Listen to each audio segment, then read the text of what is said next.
Dominical, um professor Lucas, hoje falando sobre o discurso Pão da Vida, parte 3. Mas antes de nós iniciarmos, eu vou convidar a nossa amiga Ana Júlia a estar orando para nós iniciarmos a aula de hoje.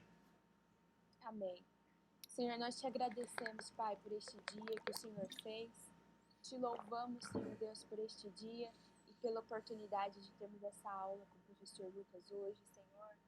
Pedimos que os nossos corações estejam abertos, Pai, para receber da Tua palavra, para sermos transformados pela Tua palavra, Senhor. Que esse vídeo possa alcançar muitas vidas, Senhor, que precisam ser transformadas para sermos mais parecidos contigo a cada dia, Senhor. Abençoe o Lucas nesse momento, dê a ele sabedoria e inteligência para ministrar essa aula e que tudo que for dito, Senhor, resulte em bênção, resulte em transformação e resulte em glória e honra para o teu nome. Em nome de Jesus. Amém. Amém. Amém. Glória a Deus. Então, vamos continuar o discurso de Jesus no Evangelho de João, João 6, 34 a 58. O professor Carlos, na aula passada, ele tinha feito a primeira parte do discurso, né, ali do 24 ao 34. Então, vamos só relembrar, né? A gente está trabalhando o ensino de Jesus nos evangelhos. Nós desenvolvemos, então, 3 eixos para entender as palavras de Jesus: os sermãos no Evangelho de Mateus, o segundo eixo, as parábolas que estão nos sinóticos Mateus, Marcos e Lucas, 50, nós já estudamos, e o terceiro eixo é um eixo específico do Evangelho de João, já que João não tem parábolas e não tem sermão, são sempre discursos, diálogos, debates, por isso que a gente está estudando separadamente, e a gente está na 5ª semana falando sobre o discurso do Pão da Vida. Aula passada o Carlos falou do João 6, 22 a 34, hoje a gente vai retomar o 34 até o 58, você vê a flechinha aqui, tá bom? Se você quiser ver algum dessas aulas passadas, está na playlist da Escola Dominical no YouTube. Você pode acessar a Igreja Metodista Central de Ribeirão Preto. Lá você tem todas as playlists da Escola Dominical. Bom, então vamos lá, vamos relembrar um pouquinho o que o Carlos falou na aula passada. O contexto do discurso de Jesus, no capítulo 6 de João, é um contexto após a multiplicação de pães. Essa multiplicação de pães é uma clara alusão à figura do Messias. O Messias viria e alimentaria o povo. O Messias viria como uma figura maior do que Moisés, e assim como na figura de Moisés Deus havia alimentado o povo por ele, o Messias faria o mesmo.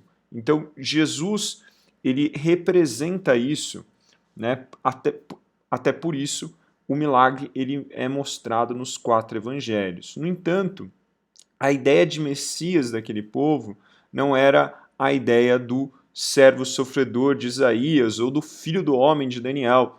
Jesus usa o termo muitas vezes filho do homem para reforçar o tipo de figura messiânica que ele está apontando, para diferenciar da ideia de um rei libertador. Mas a população não entendia assim, até que a Bíblia diz que após Jesus fazer o milagre, o povo queria colocá-lo como rei, ou seja, ele entendia Jesus como um Messias libertador. Por isso que Jesus se afasta ali rapidamente, os discípulos pegam os barcos e atravessam o rio Tiberíades para retorno ali de Cafarnaum, enquanto Jesus vai meditar.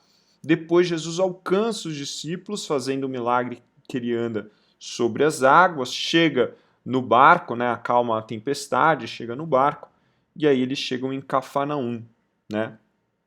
Em Cafarnaum, quando os discípulos chegam, aquela multidão que estava presente na multiplicação de pães, parte dela começa a procurar Jesus e encontra os barcos de discípulos parados em Cafarnaum e começam a procurar Jesus. E eles viram que Jesus não tinha entrado no barco. Por isso, eles vão perguntar: como você chegou aqui tão rápido? E aí Jesus não responde diretamente a resposta, então ele não vai falar que ele andou sobre as águas, como você vê na imagem, ele já vai e fala aquilo que realmente os seus corações estão pensando. Jesus, no Evangelho de João, o tempo inteiro as pessoas fazem perguntas para ele, né? E ele responde não o que elas perguntaram, mas aquilo que estava no coração daquelas pessoas. E aí Jesus respondeu, questionando por que vocês estão à procura de alimento, vocês estão à procura de sinais. E aí começa o debate, e aí Jesus tenta ensiná-los que o que importa não é o alimento, não é o transitório, mas algo eterno que era receber o enviado. E aí aquele povo diz, mas se você é um enviado, então mostre-nos um sinal. E aí Jesus fala que o sinal é o pão da vida, que, né, seria o pão dado por Deus, que todo aquele que comesse desse pão não teria mais fome. E aí o povo termina no verso 34 dizendo, então nos dê desse pão. É aqui que parou o professor Carlos e é aqui que eu vou continuar. Daí nós vamos ler o texto, o primeiro trecho, o texto está dividido em 3 partes, tá? A gente não vai ler os 3 juntos porque é muito longo, a gente vai lendo o trecho, explicando, lendo o trecho e explicando, tá? Então vamos lá, eu comecei do 34 para a gente entender onde está. Então lhe disseram, Senhor, dai-nos sempre desse pão. E aí declarou Jesus, eu sou o pão da vida, o que vem a mim jamais terá fome, o que crê em mim jamais terá sede. Porém, eu já vos disse que, embora me tenha visto, não credes. Tendo aquele que o Pai me dá, esse virá a mim, e o que vem a mim, de modo algum, lançarei fora, porque desci do céu, não para fazer a minha própria vontade, sim a vontade daquele que me enviou. E a vontade daquele que me enviou é essa, que nenhum eu perca de todos os que me deu. Pelo contrário, eu o ressuscitarei no último dia. De fato, a vontade de meu Pai é que todo homem que vir o Filho e nele crer tenha a vida eterna, e eu ressuscitarei no último dia. Então, vamos retomar. Então, ele começa ali no 34 dizendo: Senhor, nos dá sempre desse pão. Essa expressão que ele fala, expressão que o povo fala a Jesus, que é uma segunda petição, é novamente uma alusão daquilo que eles viram no milagre no lago ali de Tiberias, à beira do lago de Tiberias, que é o quê? A multiplicação dos pães. O que eles queriam? Um pão físico. Eles queriam ser alimentados pelo maná. Eles queriam o maná diário que viria da multiplicação de pães de Jesus. Eles não entenderam, quando ele diz desse pão você não terá mais fome, eles entendem que esse pão viria diário como maná. Novamente, eles têm uma visão literalista, material, e eles não conseguem compreender o eterno. Por quê? Porque os desejos expressos nas suas palavras são aquilo que preocupa o seu coração. Por isso que eles não conseguem entender a eternidade, porque isso não estava no coração deles. O coração deles só habitava a necessidade momentânea, os desejos transitórios e não as questões eternas. E isso, o texto de João, e não só o texto de João, mas o discurso de Jesus, vai tipificar com a figura do deserto, né? Lembra do maná do deserto lá em Êxodo 16:35? Eles vão, como aquele povo, apenas se apegar às coisas naturais. Por isso que me lembrou muito o texto de o apóstolo Paulo em 1 Coríntios 2,14, que o homem natural não consegue discernir as coisas que são espirituais. Como que a gente difere o homem natural do homem espiritual? O coração. O coração daquele povo era duro, de dura cerviz, diz o texto bíblico, porque ele não se preocupava com aquilo que era eterno, ele só se preocupava com as suas necessidades básicas, com seus desejos pessoais. A religiosidade ficava em segundo plano como algo ritualista, como uma ferramenta para você adquirir essas coisas. E aqui, novamente, se repete um povo somente preocupado com as suas necessidades, somente preocupado com a sua sobrevivência, somente preocupado com o seu bem-estar, deixando de lado o que é eterno.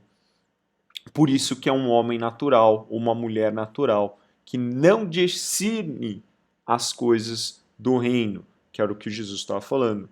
E aí, para tentar abrir os olhos daquela população, Jesus usa a expressão eu sou. Essa expressão é óbvia. O que ele está dizendo? Ele é Deus. Ele é o enviado de Deus. Ele é Deus, o Filho de Deus, o enviado. Por isso que ele diz, eu sou o pão da vida. Jesus vai usar essa expressão eu sou diretamente apenas 2 vezes no Evangelho de João. Ele tinha usado ele aqui e ele usou também lá com a mulher samaritana que a gente trabalhou com vocês, né? Quando ele responde à mulher, pergunta que ela fala sobre o Messias que havia de vir e ele responde dizendo eu sou. Foi a única vez que Jesus usa diretamente. Ele vai usar outras 17 vezes sem ser diretamente, que também ele vai se autoafirmar eu sou, mas não diretamente. Ele vai dar um elemento, né? Eu sou o pão da vida, eu sou a porta, eu sou o bom pastor, eu sou a ressurreição, eu sou o caminho, eu sou a videira verdadeira, né? Aí ele não fala diretamente, ele fala secundariamente, mas é um termo que Jesus vai usar constantemente no Evangelho de João para representar o caminho ao Pai e à eternidade. E ele usa desses elementos para tentar abrir os olhos daquelas pessoas para aquilo que realmente importava, para aquilo que realmente tinha vida, aquilo que realmente era a porta, aquilo que realmente era a luz, aquilo que realmente era o povo de Israel, né? A videira verdadeira, né? Não basta ser filho de Abraão, você tem que estar ligado nele, crendo no Filho. Então, ele usa essa expressão. E a ideia de que Jesus fala, quem comer desse pão não terá mais fome e não terá mais sede, claramente ele está citando aqui Isaías 51, 52, né? Vinde a mim todos aqueles que têm fome e sede. Vinde a mim, ainda que não tenham dinheiro, e comei e bebei. Né? Essa passagem de Isaías 55 é clara aqui quando ele fala comei e bebei. Né?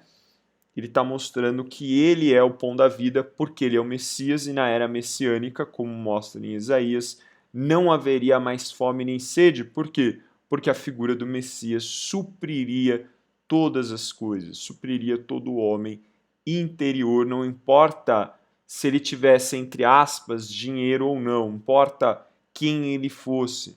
Vinde e ele alcançaria. Por isso que ele usa uma expressão parecida do texto, que é vem e crer, vem e crer, vir e crer. Quem vir a mim, ele sempre fala quem vir a mim, ele fala 3 vezes quem vir a mim, e ele fala, se eu não me engano, 2 vezes quem crer, né?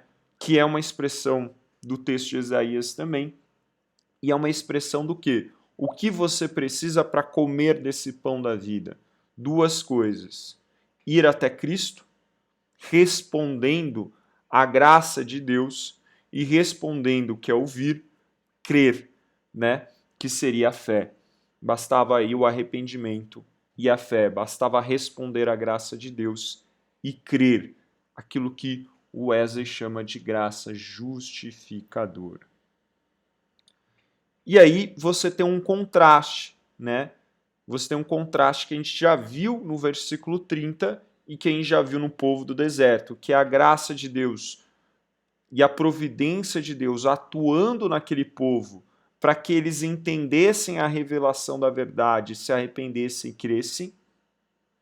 e ao mesmo tempo, mesmo a providência de Deus se revelando e atuando neles, eles rejeitam, como rejeitaram no deserto, porque eles não creram, e eles não creram porque não era isso que eles queriam. Eles não queriam o plano de Deus, eles queriam, na verdade, suprir as suas necessidades. Então fica esse contraste nessa passagem, né?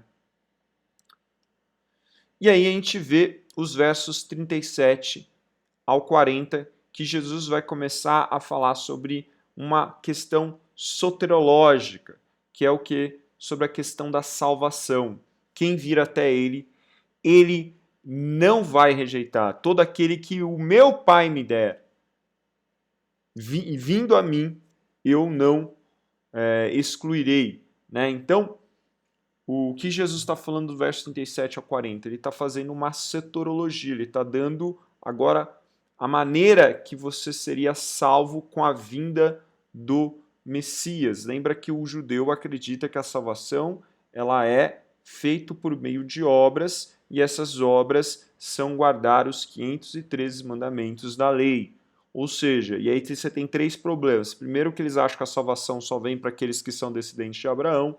Segundo, essa salvação vem por meio de guardar a lei. E terceiro, então, ela seria por mérito. E o que Jesus está dizendo? Não precisa ser descendente de Abraão, são todos aqueles que creem e vêm diante de mim, porque vocês são pecadores, e é a minha graça que vai te levar à salvação. E esses três elementos que a gente vê do 37 ao 40. Né? Então, a gente vai ver nessa passagem 37 e 40 a questão soteriológica. E essa questão soteriológica ela tem duas partes. A primeira parte é Jesus falando que ele faz a vontade do Pai, que é a obra de redenção em nós. E isso está muito claro já no versículo 37, quando ele começa e diz isso. É como ele começa e diz: todo aquele que o Pai me der. Ou seja, como que o Pai dá a ele? Graça preveniente de Deus. Por quê? Qual que é a vontade de Deus? Muitos presbiterianos vão pegar esse versículo, está falando, tá vendo? Ele está falando de predestinação. Por que a gente sabe que ele não está falando de predestinação? Olha lá o que está escrito em Tito 2:11. Porquanto a graça de Deus se manifestou salvadora para todas as pessoas. E essa ideia que está aqui em Tito, está lá em Salmo 67:12, está lá que ele fala sobre essa graça ser revelada para todas as nações, está lá em Atos 17:30, está lá em 1 Timóteo 2:4, está lá em 2 Timóteo 1:10.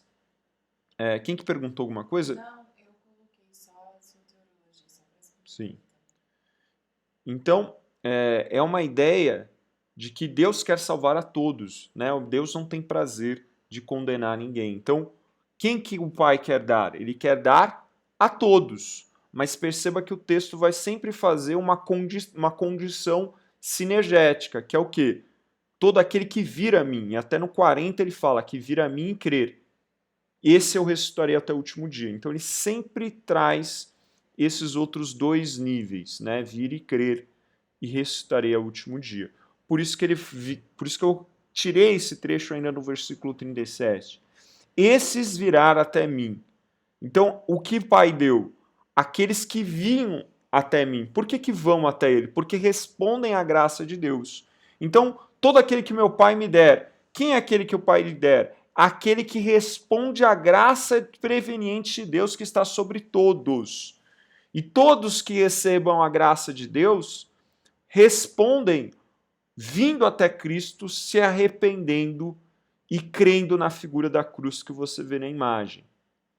Isso ele está falando da sinergia da graça justificadora. Por isso que a gente tem aqui muito bem expresso no texto do apóstolo Paulo em Efésios 2:8, porque pela graça sois salvos mediante a fé, isso não vem de Deus, isso não vem de vós, é dom de Deus, não de obra, para que ninguém se glorie. Todo mundo pega esse texto e vai falar, tá vendo? Não é nosso. O pessoal não entende. Por que é dom de Deus? Porque a salvação não é mérito nosso. Não é uma obra que eu conquistei. eu só respondo à graça de Deus. O que o apóstolo Paulo está falando? Não é por obras da lei, mas é por crer que Deus te deu a você, por isso que é dom gratuito. Então, ele não está falando aqui de uma falta de ação humana, ele não está tirando a ação humana. A ação humana está em responder o dom gratuito de Deus. Responder à ação de Deus, o presente de Deus. E isso não é mérito seu, porque a obra que foi conquistada na cruz não é sua, é dele. Por isso que é dom gratuito de Deus. Ele conquistou para você na cruz. Basta você crer. E se você crer, isso também não é capacidade tua, você só está respondendo à graça de Deus, à graça salvadora de Deus. Por isso, aqueles que vêm até ele são aqueles que respondem esse chamado, aqueles que respondem à obra redentora. E aí ele continua: o que vem a mim, de maneira nenhuma lançarei fora. O que ele está dizendo? Que aquele que crê e se arrepender, o poder do Espírito de Deus habitará sobre você e te regenerará para ser um novo nascimento. E esse novo nascimento vai ser por inteiro.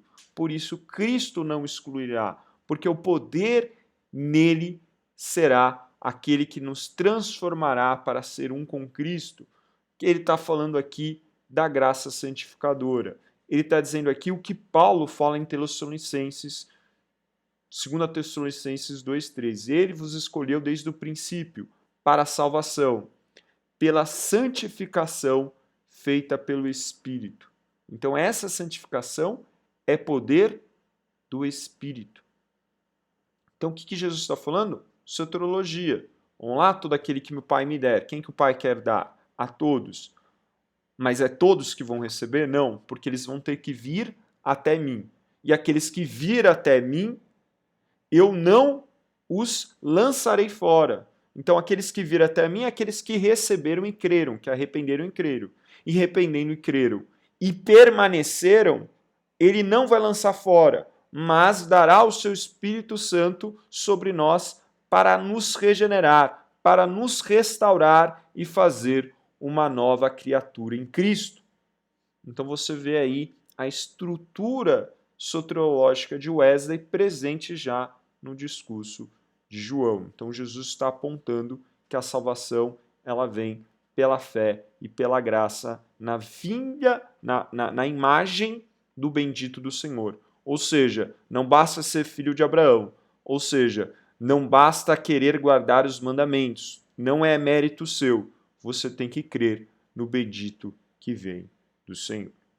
Tudo bem até aqui, pessoal? Essa é a partinha mais pesada, mais teórica aí. Ô Lucas, pode haver interação aí? Pergunta? Pode, claro. Ah, tá. Sabe aquela imagem do Éden, da queda? Sim. O homem pegando uma folha para cobrir a sua nudez? Aquela figura de Deus vestindo o homem, né? Para que ele vista o homem, ele precisa matar o cordeiro. A predestinação não pode ser entendida aí, ou seja, o homem foi criado por Deus, o homem caiu e toda a humanidade está predestinada através da graça na morte do cordeiro de Deus, né? E não como só aquele que atende o chamado. Talvez os presbiterianos coloquem isso, né? Aquele que atende o chamado é predestinado, mas não seria toda a humanidade? Sim, seria toda a humanidade. Perfeito, cara. É isso mesmo, César. É isso. Até que a palavra predestinação que Paulo usa é uma palavra que os judeus usam para ele. Né? O que Paulo está querendo mostrar na carta de Romanos? Que não são só os judeus que serão salvos, mas que a obra de Deus, a obra salvífica de Deus é para todos. E que isso já estava desde o princípio, porque todos pecaram, todos estão justos da glória de Deus. O apóstolo Pedro vai falar sobre que o cordeiro já estava morto desde o início, que mostra essa ideia que você bem ilustrou sobre a predestinação. A predestinação é para todos, só que cabe ao homem responder. Né? Então, como o João Calvino vai falar sobre soberania, e na ideia dele de soberania, ele vem numa esteira aristotélica de causa e efeito. Se Deus é aquele que governa todas as coisas, e ele sabe de todas as coisas, logo ele é a causa e o efeito disso, é o motor de causa e efeito aristotélico. Então ele não consegue entender que não é porque ele sabe e conhece todas as coisas que ele é o causador delas, porque ele está tentando resolver um problema que ainda não tinham conseguido definir após Lutero, que se eu sou salvo mediante a fé, mas se eu não tenho fé daqui 5 segundos, eu serei salvo? E aí esse é o ponto. Não, mas a fé não é minha, ela vem de Deus, ele é o causador de todas as coisas. E aqui o texto mostra que não é isso, né? Nós respondemos essa fé. Ah, mas e se eu perder a fé 3 segundos? Essa fé que ele está falando é a fé de crer em Jesus, ou seja, por isso que o texto vai falar muito de perseverar na fé. O que é perseverar na fé? Não abandonar a fé, não deixar de lado a fé. É nessa ideia que o texto vai falar, não de um sentimento que varia, que você tem medo, que você não tem medo, mas na fé salvífica que está em você e que você persevera numa obra de transformação constante. É nesse sentido. Podemos prosseguir? E aí vem a segunda característica soteriológica, que é o quê? Jesus fala: essa é a vontade daquele que me enviou. Ou seja, a vontade dele é eterna e imutável, como bem o César falou, já vem desde o Éden. E qual que é a vontade dele, que é eterna e imutável? Que todo aquele que vir, preste atenção no versículo 40, e no 39 ele fala também, mas mais no 40, e crer, todo aquele que vir e crer, ou seja, todo aquele que se arrepender e crer, todo aquele que responder e crer, terá a vida eterna. E aí ele faz uma questão que está lá em Deuteronômio, desde Deuteronômio. Se vocês me obedecerem, vocês vão ter isso. Se vocês não me obedecerem, vocês vão ter aquilo. Perceba que a predestinação não vai caber nesses momentos, né? Porque se eles são predestinados, não adiantaria um discurso de Deuteronômio 28, por exemplo, porque eles não podem desobedecer ou eles não podem obedecer. Como você tem essa ideia de que a possibilidade de ele não obedecer, mostra aí a ação humana. Então aqui é a mesma coisa. Se você, povo, crer, você será salvo, terá a vida eterna. E se você não crer, não vai ter. Você vai ser condenado. Jesus já mostra isso lá no discurso de Nicodemos, no capítulo 3. Ele vai mostrar isso de novo em João, capítulo 11, e depois João, capítulo 14. Ele está sempre mostrando àquele povo que se eles não entenderem o que realmente eles devem se preocupar, o que realmente supre a sua existência, que não é comida e bebida, que são as coisas transitórias, se eles não entenderem isso, eles passarão como aquele povo no deserto.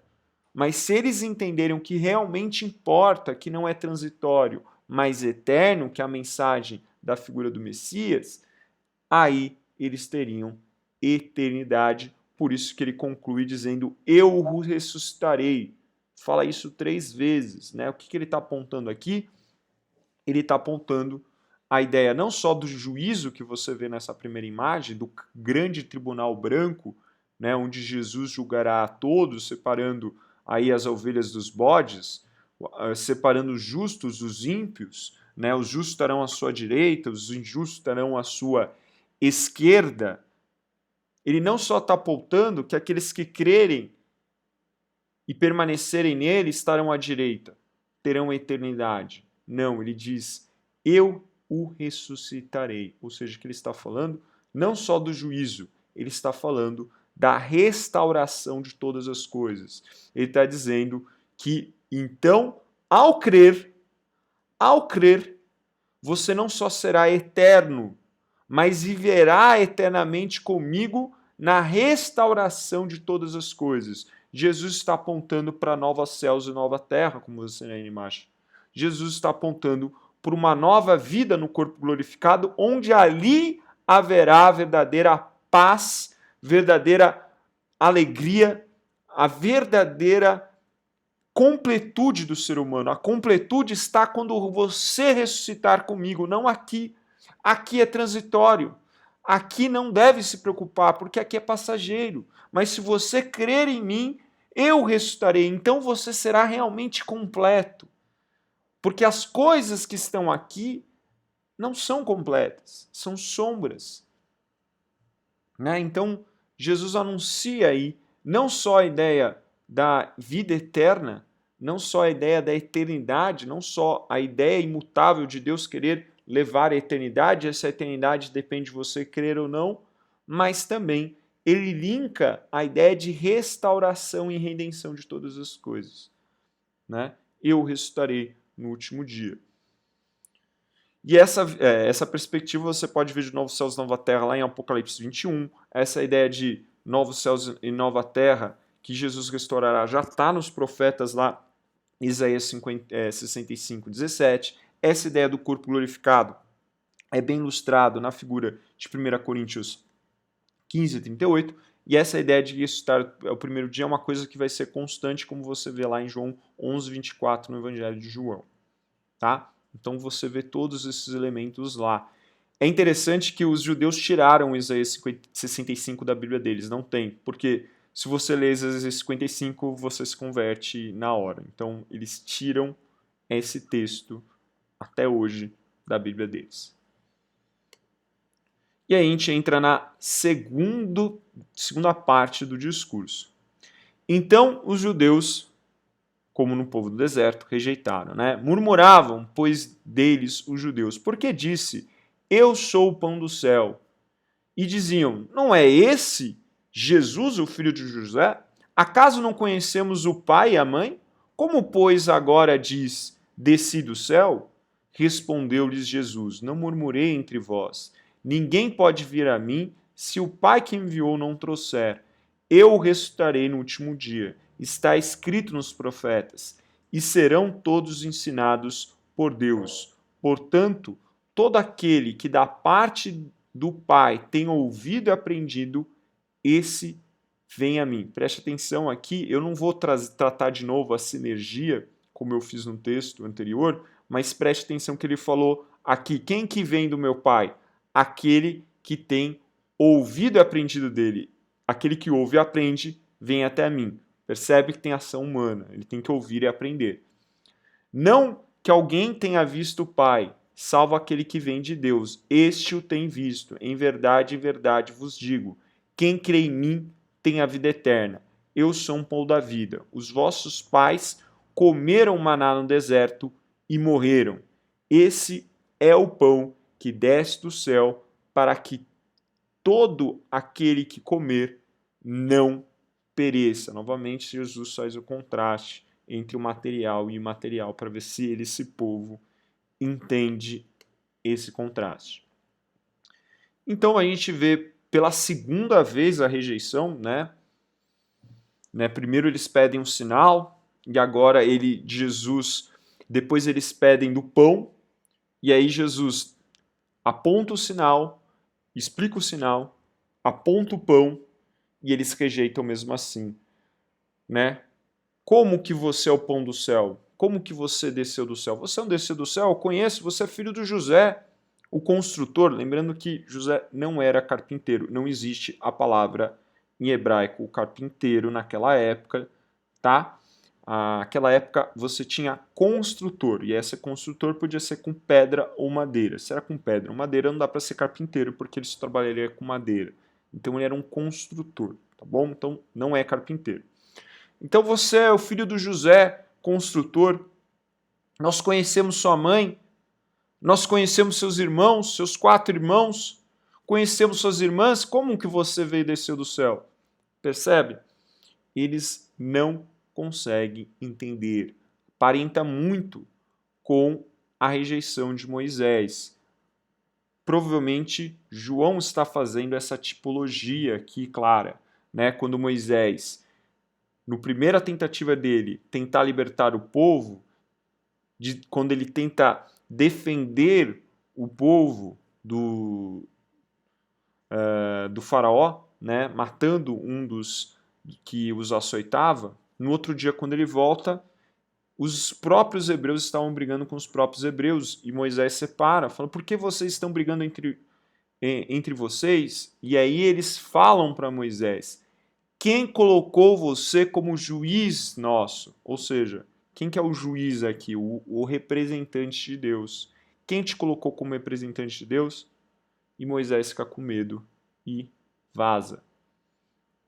Aqui é a mesma coisa. Quem te colocou você como filho de Deus? Você é uma pessoa que nasceu de Maria, você é filho do construtor, você não pode vir de Deus, você não é ninguém. Eles rejeitam a autoridade de Jesus, como rejeitaram a autoridade de Moisés, não só nessa passagem que está em Êxodo, mas em outros momentos, inúmeros, que eu coloquei aqui. Aqui é um dos momentos da rejeição, quando Moisés estava meditando no Monte Moriá e recebe ali os 10 mandamentos, só que ao mesmo tempo que ele está recebendo a lei, depois de 50 dias, mais ou menos, o povo já tinha feito um bezerro de ouro e estava fazendo um monte de coisa errada, e Moisés chega louco para mostrar as tábuas dos mandamentos para eles, e quando ele chega lá, a galera tá fazendo aquela ravezinha básica, e aí ele fica tão pé da vida que ele quebra, né? O anjo vai ter que escrever de novo na pedra, porque essa primeira aqui ele quebra, tá? Então, para você ver a incredulidade, o texto está fazendo essa tipologia, né? E aí eles não entendem que rejeitar a Moisés não era rejeitar a Moisés. Rejeitar a Jesus não é rejeitar a Jesus, é rejeitar o próprio plano salvífico deles. Né? Então a gente está vendo essa tipificação. E por que eles rejeitam? E aí Jesus fala: todos aqueles que forem ensinados por o meu Pai. Essa ideia é apontada na era messiânica, onde eles seriam restaurados pelo ensino daquele que há de vir, como Isaías 54 fala e Jeremias fala. Então, por que eles se tornam incrédulos? Porque eles não aceitam o ensino de Deus, eles não aceitam a redenção de Deus, porque aquele povo que estava lá não estava preocupado com as tábuas do mandamento, eles estavam preocupados em viver bem. Eu quero chegar na Terra Prometida logo. Se esse cara fica aí num monte fazendo sei o que lá, vamos fazer um Deus que faça a gente chegar lá. Porque o que importa era a gente chegar num lugar melhor que era o Egito e ter a glória e honra que o Egito tinha. Era isso que eles queriam. Eles não entendiam que Deus estava querendo formar uma nova nação ligada com Deus.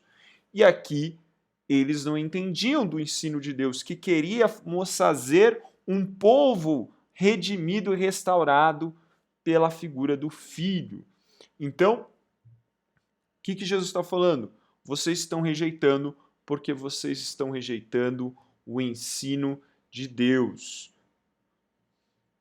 E aí, para deixar isso mais claro, ele fala: os seus pais, sabe esse maná que vocês tanto celebram? Sabe o maná que vocês celebram orando o Salmo 78?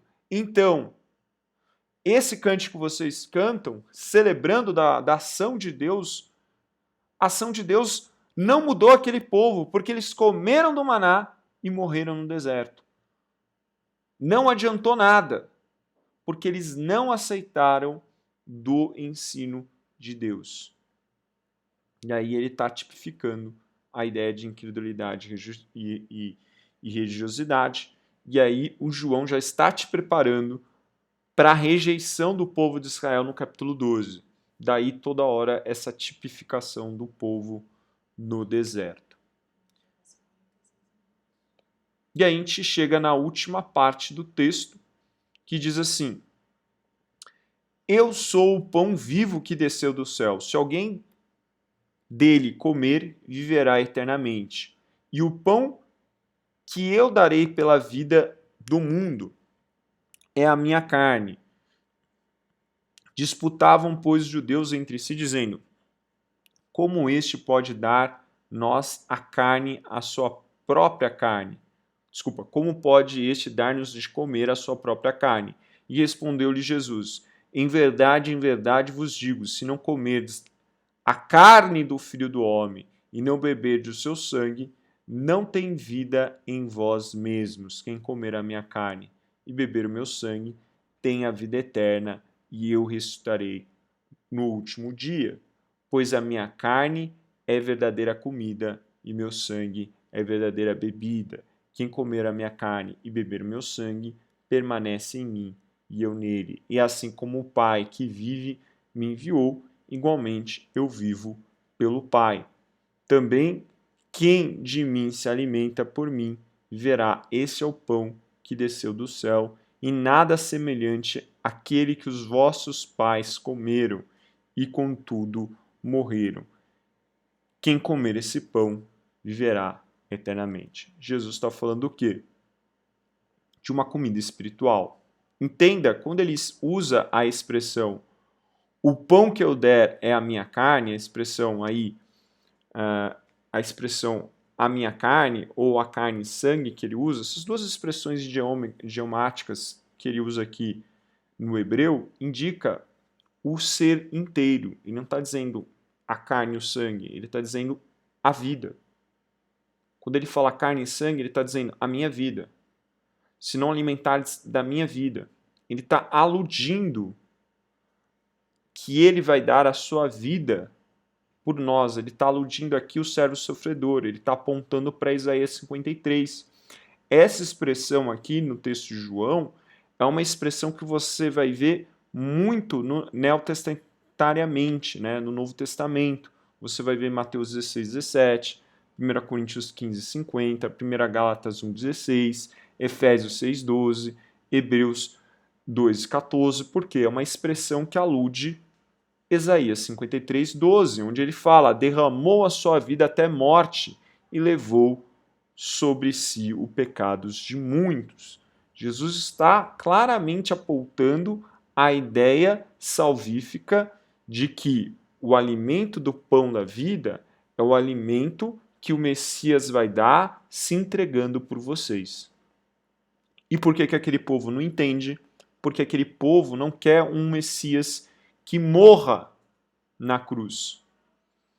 Ele quer um Messias que liberte de Roma ou que dê bebida e comida todos os dias.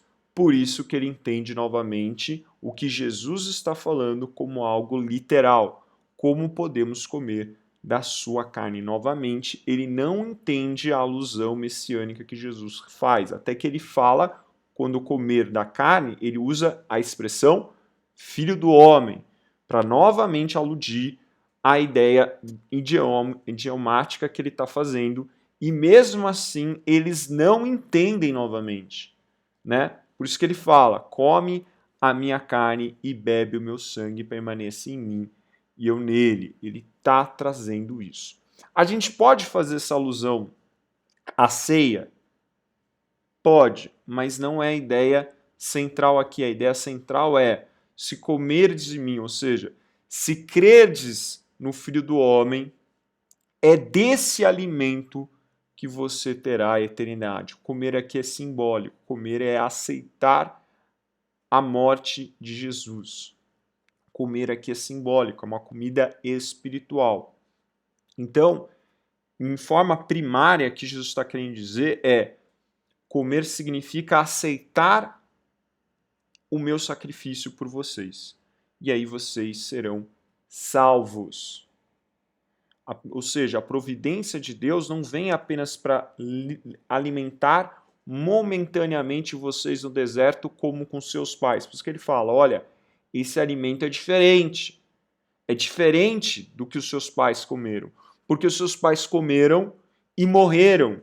Eu não vou, vocês não vão comer de mim e vão morrer, mas vão viver eternamente. Ele está falando de uma comida espiritual, ele está falando de uma tipificação, ele está fazendo uma tipologia, ele está fazendo um simbolismo. Se aceitarem do meu sangue, ou seja, da minha carne que vai perecer por vocês, vocês vão estar salvos. Então dá para falar da ceia?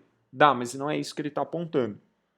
Ele não está apontando diretamente isso, ainda que a igreja, na tradição, use esse texto para apontar também sobre a ceia, mas não é isso que ele está apontando necessariamente. Ele está apontando para uma comida espiritual, Novamente, o povo não entende, porque ele tem uma visão física e natural. Novamente, o povo aqui quer a sua solução diárias às suas necessidades. E aí acaba o diálogo, o povo não entende, não acredita. E aí parte dos seus discípulos vão questionar essa frase e eles também não vão entender, nem os seus discípulos vão entender, porque muitos acreditavam no Messias libertador, e parte vai embora, e aí Jesus vai olhar e vai dizer, e vocês, os 12, né? Também querem ir? Pode ir. E aí Pedro responde por todos, dizendo, nós não vamos, porque só tu tens a palavra de vida eterna. Ou seja, o Pedro entendeu, né? Porque se eu, não só de pão virá o homem, mas de toda a palavra que procede de Deus. E que palavra que é essa que procede? A palavra de redenção e salvação. Por isso que Paulo responde, não, eu não preciso de alimento pão, eu preciso de alimento eterno, que é o que você está oferecendo. Pedro entendeu aqui. Mas poucos entenderam, porque o seu coração não estava atrás da eternidade, estava atrás de comida, bebida, estava atrás de um libertador, estava atrás de um rei. E aí a gente chega na aplicação. Qual tem sido a nossa preocupação diante da cruz? Será que nós somos com aquele povo no deserto, que só preocupa com as coisas naturais? Ou será que realmente nós estamos procurando as coisas eternas e espirituais? Que tipo de alimento tem incorrido em minha e em sua alma? E qual é o alimento que realmente nós estamos procurando e nos alimentando? Então, o que tem estado no seu coração? Qual tem sido o seu alimento? E o que realmente a nossa alma se quebra? Nós não podemos ser como aquele povo que está atrás de estabilidade no meio do Covid, estabilidade no meio da crise. A gente tem que entender que é algo muito além disso, além que Deus possa nos suprir nesse contexto de crise. Mas não é esse o maior problema de nossas almas. Será que nós estamos prontos? Será que Deus nos chamar agora, nós estamos prontos? Será que se Cristo se revelar agora, eu estou pronto? E será que eu estou revelando aos outros para eles estarem prontos? Será que eu tenho me preocupado com isso? Será que eu tenho me alimentado disso? É isso que o texto nos faz pensar. Amém? Vamos orar para terminar. E aí, depois da oração, nós abrimos para perguntas, porque provavelmente vai cair daqui 5 minutos. Então, vamos orar para terminar. E aí, se nós caímos, nós voltamos com perguntas, tá bom? Então, vamos orar. Senhor, nós te agradecemos por esse ensino, que o Senhor nos ajude a alimentar a nossa alma do que realmente nós precisamos, de uma comida e bebida que verdadeiramente nos alimenta para a eternidade. Por isso, nos ajuda a desviarmos das preocupações superficiais dessa vida transitória e nos faz procurar aquilo que realmente importa, aquilo que é o propósito chamado das nossas vidas. Ajuda-nos, ó Pai, ensina-nos do teu ensino para caminharmos na eternidade. É o que nós pedimos. Em nome do seu Filho amado Jesus. Amém. Amém? Então você que está vendo, Deus abençoe. Até o culto à noite. Nós nos vemos à noite. Obrigado. Até a próxima aula.